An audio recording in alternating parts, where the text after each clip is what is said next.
So I just got the car running with open manifolds, and as I'm doing everything, I'm looking around and trying to pay attention. I noticed that this ground wire was messed up, and so I took it apart and got all the wires together, and I held them together with a bread tie to keep them tight next to each other. And I did actually use a wire brush and clean all those surfaces, and then I went back and snugged them all down and got it tight and nice in there so that this ground strap would be just perfect, and it was. Next, I wanted to put on the mid pipe and the cat back, and this was actually quite a process. When you put the mid pipe on the car, usually you can push the cat back towards the back of the vehicle, but in this case it was really tight, and I did have to put new insulators on. These are new exhaust hangers, and the other ones were so ripped up that as soon as I disconnected the mid pipe when I was taking this all off, they tore clean through with just a little bit of the weight from the cat back on them. So I put all new hangers on everything, and that was even a process to the point where it was easier for me to put the hangers on the hanger bracket, drop the bracket down, and then put it back on and lift it up together. See, getting this on was a really snug fit. For some reason it gave me a lot of trouble. Usually they just slide on there with some WD-40. But getting the catback to line up was a little difficult because, like I said, the catback was kind of tight in there, and so to get the exhaust manifold up where I wanted to get it required me almost putting the catback and the mid pipe together on the mid pipe section, and I basically had to take the catback off and lower it down so I could get the mid pipe on first and align it, because on these 4.6 cars, the mid-pipe is very temperamental. On the passenger side, there's a gasket, and it leaks really easy, and it has a really annoying ticking noise when it leaks. I always buy a brand new gasket because I just don't want to deal with trying to reform the old one. But anyway, I was able to lift the cat back up in there and get it lined up.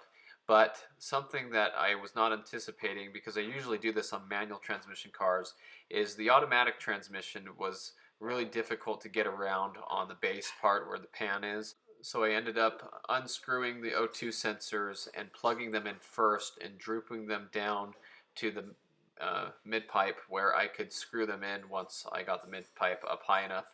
And that was what worked the best. I struggled with it for a long time. Usually I just clip them in, or it's a lot easier on a manual transmission car. We'll just leave it at that. So I was worrying that it was going to have an exhaust ticking leak, and so when I did fire it up, I was very pleased to find that there's no exhaust leak. And this is now open exhaust. This is with the mid pipe on the car, but no catback.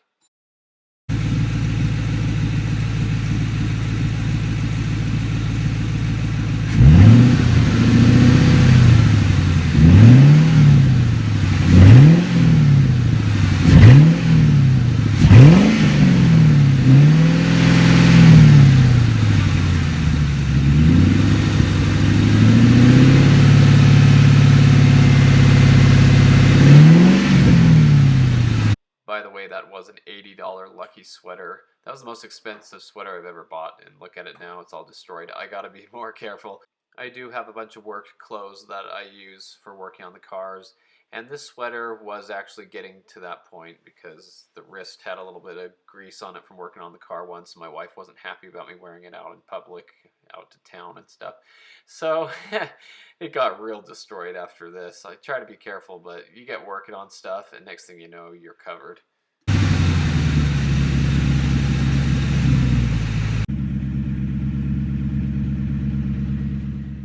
So I let the car run with the catback disconnected, and it was spitting out a bunch of gunky water from the blown head gasket that had accumulated in there. You can see I was catching it on this other old sweater that I had, and I mean, it wasn't awful, but there was a lot of condensation in the exhaust anyway just from sitting, but I let it run for a little while like that. So I've had a few little adjustments here, adjustment there, just trying to get little things cleaned up and get under there, and put some bolts that were missing or some nuts on some harness things, and this and that. But now the car runs great.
running really good. The transmission shifts perfect. I added more fluid to it.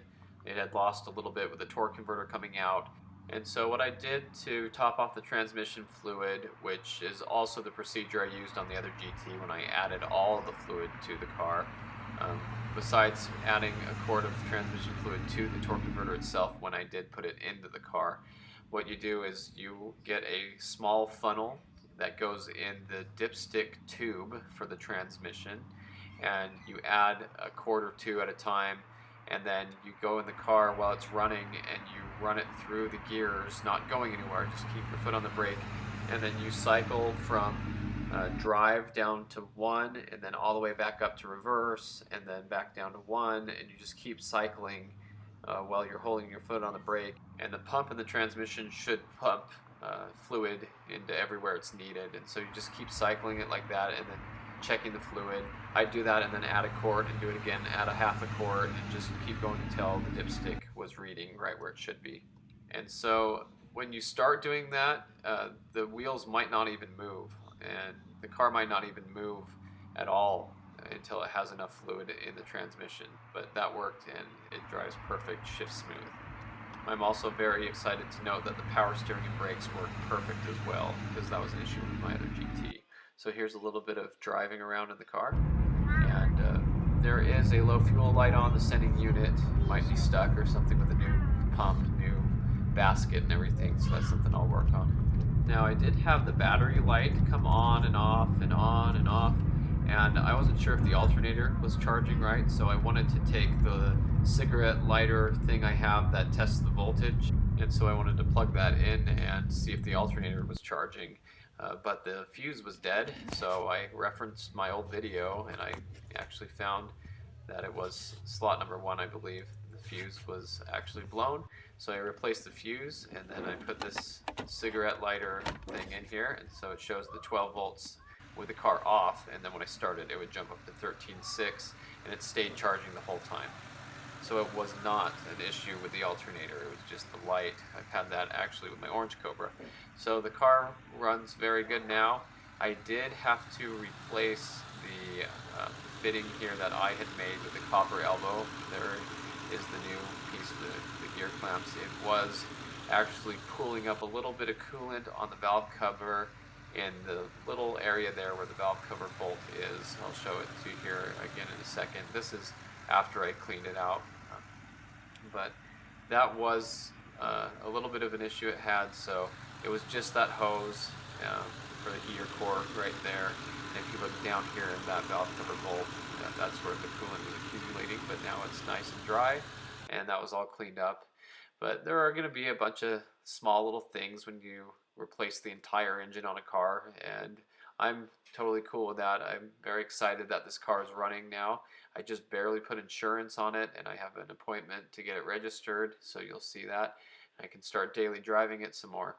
But this has been a fun little project, and I spent a lot of time today, and you'll see this in the next video, cleaning up the car. And so you'll see in the next video how nice this car actually is. When I bought it, I assumed the interior was going to be trashed, and I was surprised to find out that it's actually really, really nice.